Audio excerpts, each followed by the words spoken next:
Ezra, Kabanatang 7. Pagkatapos nga ng mga bagay na ito sa paghahari ni Artaherjes na hari sa Persya, si Ezra na anak ni Seraiyas, na anak ni Asarias, na anak ni Helsias, na anak ni Salum, na anak ni Sadok, na anak ni Akitob, na anak ni Amarias, na anak ni Asarias, na anak ni Mirayoth, na anak ni Seraiyas, na anak ni Uzi, na anak ni Busi, na anak ni Abiswe, na anak ni Phineas, na anak ni Eleazar, na anak ni Aaron, na pangulong saserdote.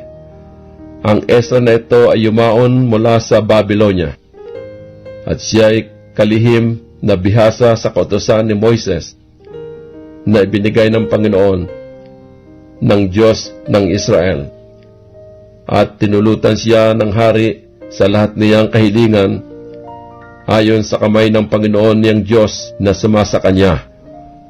At nakiahon sa Jerusalem ang ilan sa mga anak ni Israel, at sa mga saserdote at sa mga Levita, at sa mga awit, at sa mga tagatanod pinto, at sa mga Neteniyo, sa 7 taon ni Artaherjes na hari. At siya'y naparoon sa Jerusalem sa 2 buwan na sa 7 taon ng hari, sapagkat sa unang araw ng unang buwan ay nagpasimula siyang umahon mula sa Babylonia. At sa unang araw ng 2 buwan ay dumating siya sa Jerusalem, ayon sa mabuting kamay ng kanyang Diyos na sumasa kanya, sapagkat inilagak ni Ezra ang kanyang puso na hanapin ang kautusan ng Panginoon at upang gawin at upang magturo sa Israel ng mga palatuntunan at mga kahatulan. Ito nga ang sali ng sulat na ibinigay ng Haring Artaherjes kay Ezra na saserdote na kalihim sa mga salita ng mga utos ng Panginoon at ng kanyang mga palatuntunan sa Israel. Si Artaherjes na hari ng mga hari kay Ezra na saserdote na kalihim sa kautusan ng Diyos ng langit na sakdal at iba pa. Ako'y gumagawa ng pasya na silang lahat na nasa bayan ng Israel at ang kanilang mga saserdote at ang mga Levita sa aking kaharian na nag-akala ng kanilang sariling kusang kalooban na nagsiparoon sa Jerusalem ay magsisama sa iyo. Yamang ikaw ay sinugo sa ganang hari at ng kanyang 7 kasangguni upang mag-usisa tungkol sa Huda at Jerusalem ayon sa kautusan ng Diyos na nasa iyong kamay, at dalhin ang pilak at ginto na inihandog na kusa ng hari at ng kanyang mga kasangguni sa Diyos ng Israel na ang tahanan ay nasa Jerusalem. At ang lahat na pilak at ginto na iyong masusumpungan sa buong lalawigan ng Babylonia, pati ng kusang handog ng bayan at ng mga saserdote na mga naghahandog na kusa sa bahay ng kanilang Diyos na nasa Jerusalem. Kaya't ibibili mo ng buong sikap ang salaping ito ng mga toro, mga lalaking tupa, mga kordero, pati ng mga handog na harina at ng mga handog na inumin ng mga yaon, at iyong ihahandog sa ibabaw ng dambana ng bahay ng inyong Diyos na nasa Jerusalem. At anumang akalain mong mabuti at ng iyong mga kapatid na gawin sa labis sa pilak at ginto, gawin ninyo ayon sa kalooban ng inyong Diyos. At ang mga sisidlang nabigay sa iyo na ukol sa paglilingkod sa bahay ng iyong Diyos, ibigay mo sa harap ng Diyos sa Jerusalem.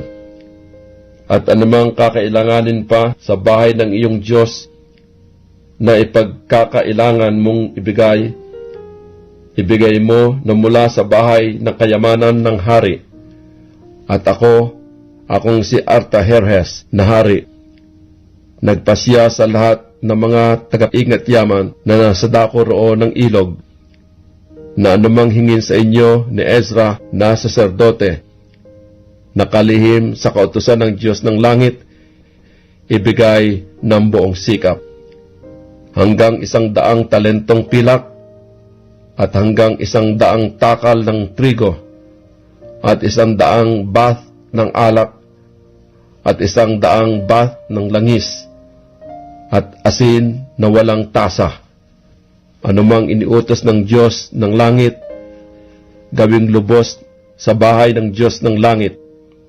Sapagkat bakit magkakaroon ng puot ng Diyos laban sa kaharian ng hari at ng kanyang mga anak?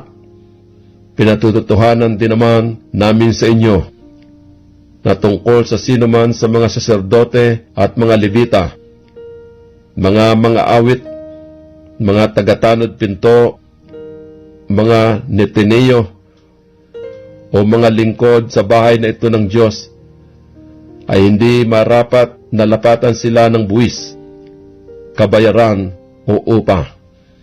At ikaw, Ezra, ayon sa karunungan ng iyong Diyos na nasa iyong kamay, maghalal ka ng mga mahistrado at mga hukom na makakahatol sa buong bayan na nasa dako roon ng ilog, niyaong lahat na nakatatalos ng mga kautusan ng iyong Diyos, at turuan ninyo yaong hindi nakakaalam.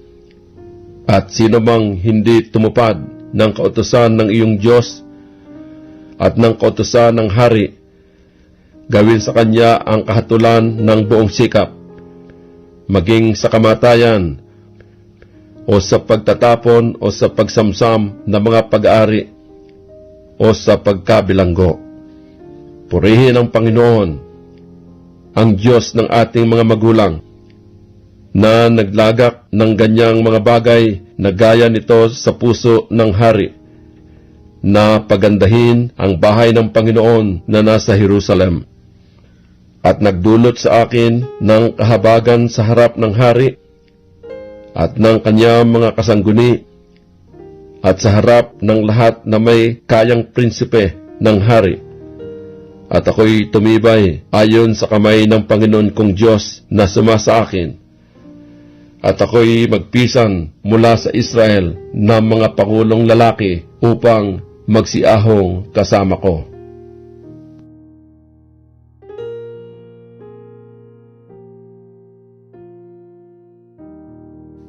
Ezra, Kabanatang 8. Ito nga ang mga pangulo ng mga sangbahayan ng kanilang mga magulang.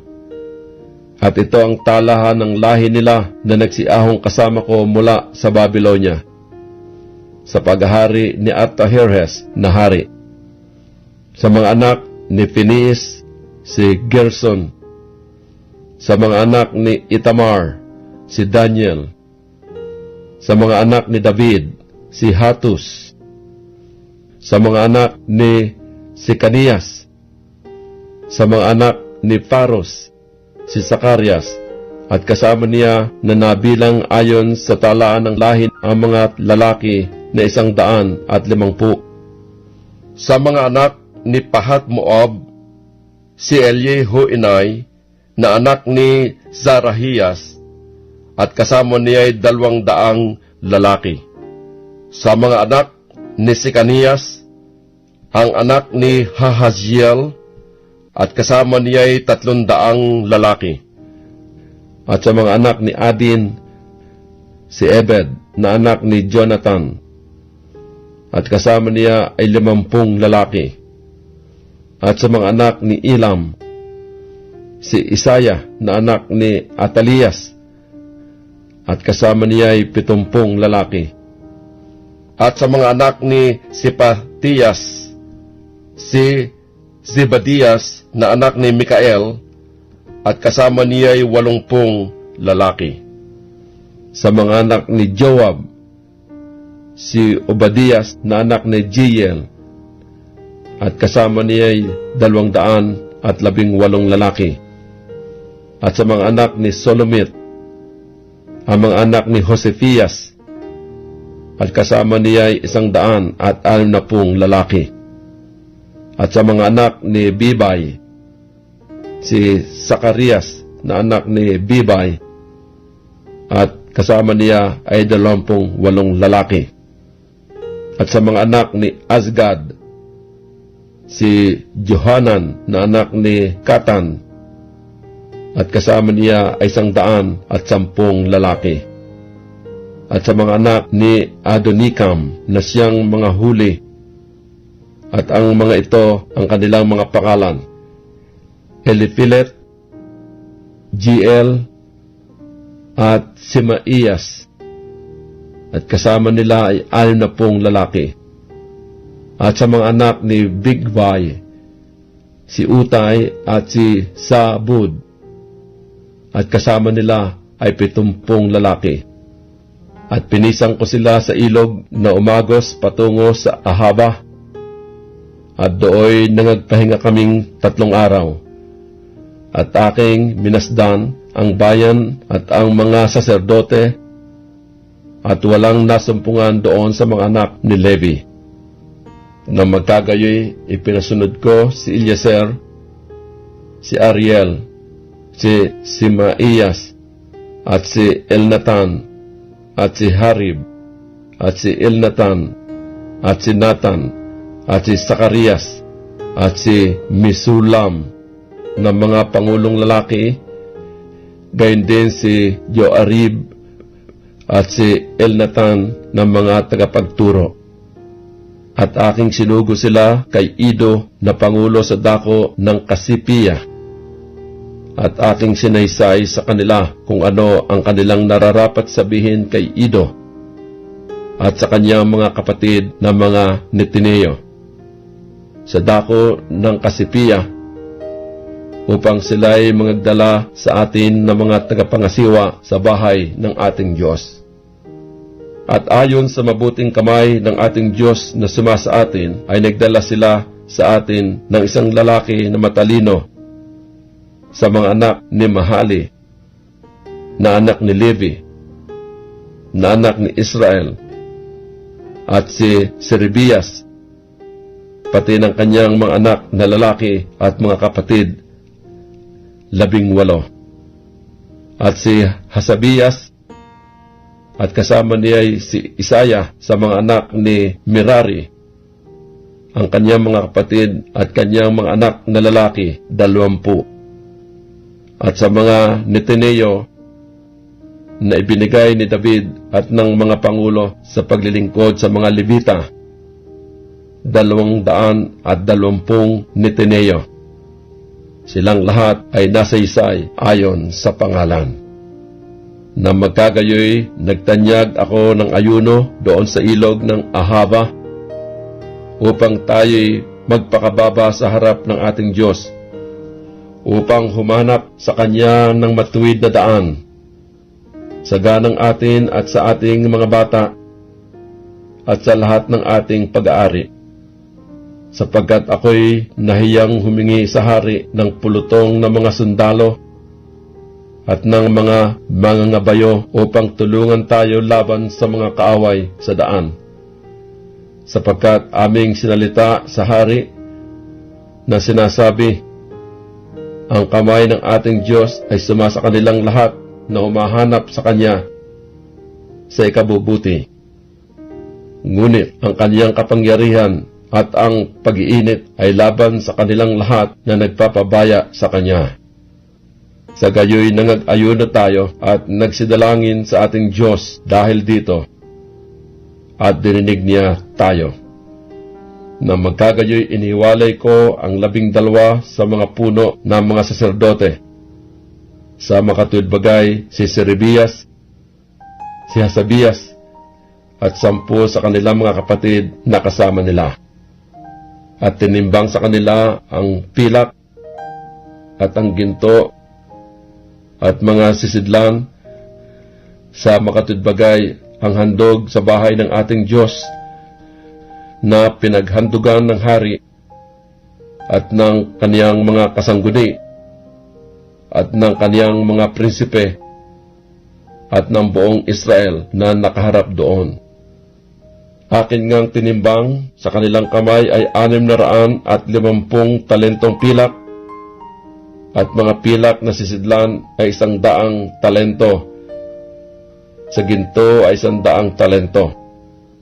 At 20 mangkok na ginto na may 1,000 dariko, at 2 sisidlan na 7 makinang na tanso na halagang gaya ng ginto. At sinabi ko sa kanila, kayo'y banal sa Panginoon, at ang mga sisidlan ay natatalaga, at ang pilak at ang ginto ay kusang handog sa Panginoon, na Diyos ng inyong mga magulang. Magsipagbantay kayo at ingatan ninyo hanggang sa inyong matimbang sa harap ng mga puno ng mga saserdote at ng mga Levita at ng mga prinsipe ng mga sangbahayan ng mga magulang ng Israel sa Jerusalem, sa mga silid ng bahay ng Panginoon.